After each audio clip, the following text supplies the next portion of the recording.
There was a man who had to clean out a small workshop behind his house. It had been his father's space, and every surface of that workshop was crowded with tools, scraps of wood, jars of nail, and bits of wire. None of it was particularly valuable in the monetary sense, but each item in the shop held a memory.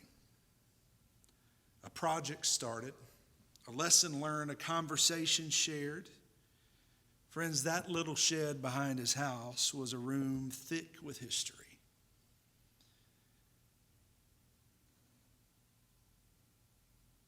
And as he sorted, there were long pauses, tools held in his hands longer than were necessary, decisions that were delayed. Because he wasn't just choosing objects, he was negotiating grief, gratitude, and identity. But eventually he had to choose what to keep and what to let go. Not because any of it was bad, but because the space couldn't become something new unless it was cleared out.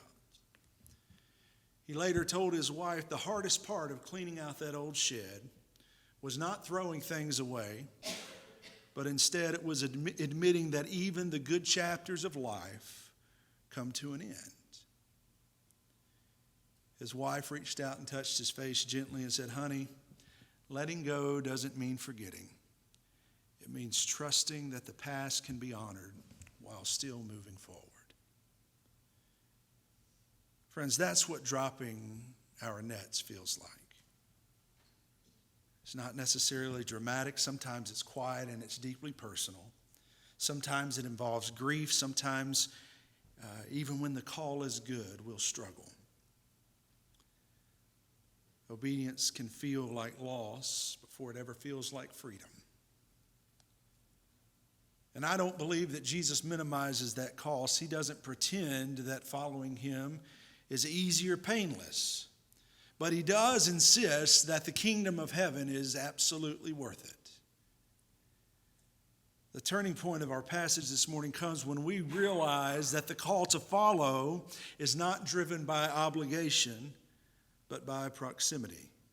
The kingdom of heaven has come near. God is not calling from a distance.